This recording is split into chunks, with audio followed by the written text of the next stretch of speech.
Hello everyone. तो आज हम एक्सरसाइज 2A का क्वेश्चन नंबर 19 सॉल्व करेंगे। तो पहले हम क्वेश्चन पढ़ते हैं।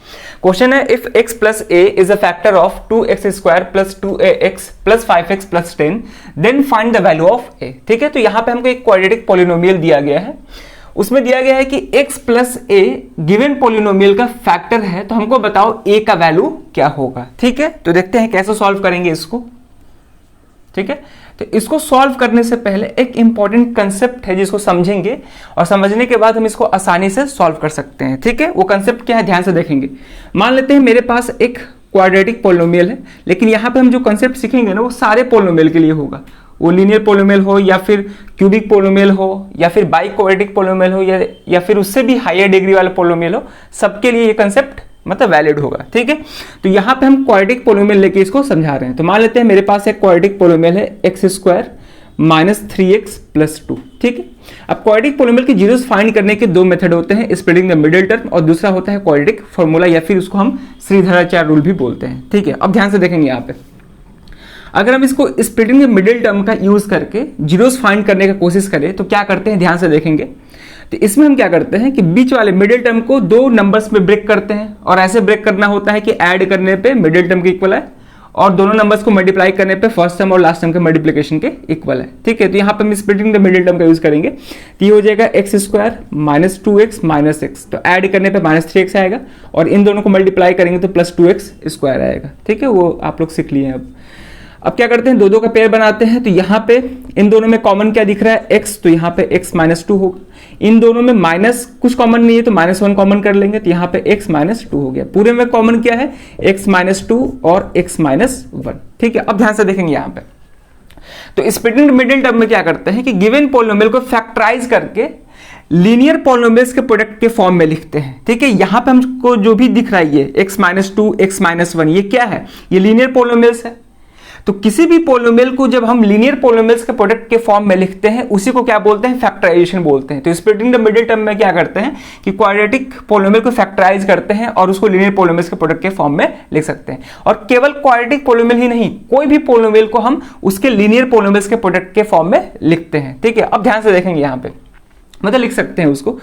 अब इतना करने के बाद हम जीरोस फाइंड करने के लिए क्या करते हैं कि इसको हम इस पूरे को जीरो के इक्वेट करते हैं, यानी कि जीरो के इक्वल करते हैं। फिर वहां से हमको x के दो वैल्यूज मिलते हैं, x माइनस 2 इक्वल टू 0 और यहां से x माइनस 1 इक्वल टू 0, तो यहां से x इक्वल टू 2 और यहां से x इक्वल टू 1। ठीक है, अब ध्यान से देखेंगे। अब ये जो लीनियर पॉलिनोमियल आया है, अब ये जो लीनियर पॉलिनोमियल होता है गिवन पॉलिनोमियल के फैक्टर्स होते हैं। क्या होते हैं, फैक्टर्स होते हैं। यानी कि अगर हम x माइनस 2 को x माइनस 2 से इसको डिवाइड करेंगे तो ये कंप्लीटली डिवाइड हो जाएगा। उसी तरह x माइनस 1 भी इसका फैक्टर होगा, यानी कि इससे इसको डिवाइड करेंगे तो कंप्लीटली डिवाइड हो जाएगा। ठीक है, तो किसी भी पॉलिनोमियल को जब लीनियर पॉलिनोमियल्स के प्रोडक्ट के फॉर्म में लिखते हैं तो जो भी लीनियर पॉलिनोमियल्स आता है वो गिवन पॉलिनोमियल के क्या होता है, फैक्टर होता है। क्लियर है। अब जीरोस फाइंड करने के लिए क्या करते हैं, हम जीरो से इक्वेट करते हैं। तो जीरो से इक्वेट करते हैं तो वहां से हमको x का 2 वैल्यू मिलता है, अगर क्वाड्रेटिक पॉलिनोमियल है तो 2 वैल्यू मिलेंगे, क्यूबिक पॉलिनोमियल है तो 3 वैल्यू मिलेंगे। ठीक है, अब ध्यान से देखेंगे तो जीरोस फाइंड करने के लिए जीरो से इक्वेट करके हम जीरोस को फाइंड करते हैं। तो एक्चुअली में हम कर क्या रहे हैं, एक्चुअली में हम फैक्टर को ही जीरो के इक्वल कर रहे हैं। x माइनस 2 क्या है, फैक्टर है, इसको जीरो के इक्वल किए तो यहाँ पे x इक्वल टू 2 आया और ये 2 क्या है, गिवन पॉलिनोमियल का जीरो है। जस्ट वैसे ही x माइनस 1 भी फैक्टर है, इसको जीरो से इक्वेट किए तो यहाँ पे x इक्वल टू 1 आया और 1 क्या है, गिवन पॉलिनोमियल का जीरो है। यानी कि गिवन पॉलिनोमियल के फैक्टर को जब जीरो से इक्वेट कर रहे हैं तो हमको क्या मिल जा रहा है, जीरोस मिल जा रहा है। ठीक है, यहां तक बात समझ में आ रही है।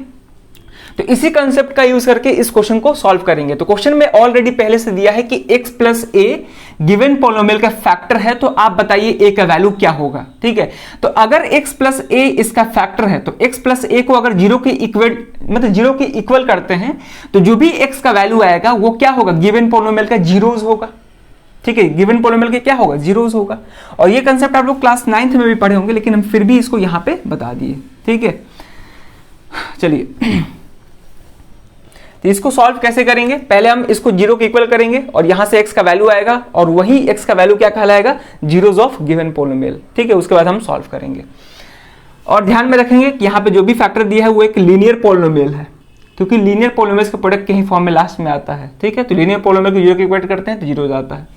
तो पहले हम पॉलिनोमियल को कुछ मान लेते हैं, fx px कुछ भी मान सकते हैं। तो fx मान लेते हैं, तो let fx is equal to 2x square plus 2ax plus 5x plus 10। ठीक है, अब लिखेंगे given x plus A is a factor of F X. ठीक है, देन अगर हम x प्लस ए को 0 के इक्वल करेंगे तो x इक्वल टू माइनस ए आएगा, और ये माइनस ए क्या होगा, 0 ऑफ एफ एक्स होगा, 0 ऑफ एफ एक्स। ठीक है, अब 0 क्या होता है, 0 वो वेरिएबल का वैल्यू होता है जिसको हम पोलिनोमियल में पुट करते हैं वेरिएबल के जगह पे, तो पूरा पोलिनोमियल 0 के इक्वल हो जाता है। तो उसी तरह अगर हम माइनस ए एक्स के जगह पे माइनस ए सब्स्टिट्यूट करते हैं तो ये पूरा पोलिनोमियल किसके इक्वल हो जाएगा, 0 के इक्वल हो जाएगा।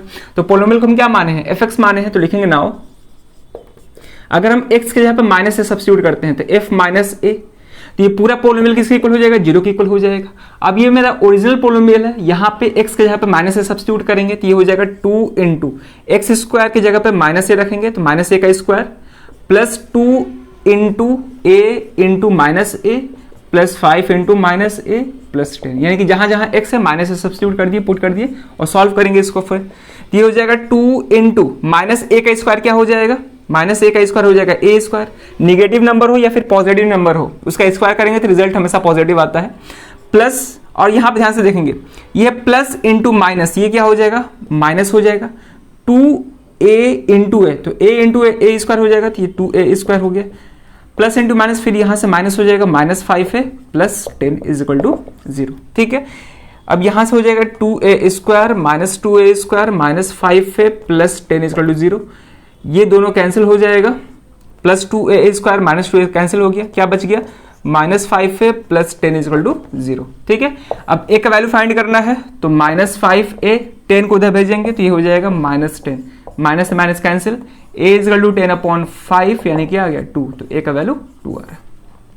ठीक है, तो हमसे a का वैल्यू पूछा था कि a का वैल्यू क्या होगा, तो a का वैल्यू 2 आएगा।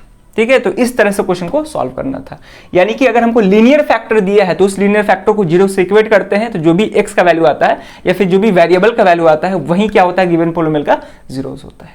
क्लियर यहां तक, चलिए, तो बढ़िया क्वेश्चन था, इंपॉर्टेंट क्वेश्चन है, एग्जाम में पूछ सकता है और पूछा भी है, सीबीएसई बोर्ड 2009 में पूछा है। ठीक है, तो क्वेश्चन को प्रैक्टिस करते रहिए, अगर कहीं भी इस क्वेश्चन में दिक्कत लगे जरूर आप उसको कमेंट करें। ठीक है, तो चलिए फिर इस वीडियो में ये क्वेश्चन रखते हैं, अब मिलते हैं नेक्स्ट वीडियो में नए क्वेश्चन के साथ। Thank you.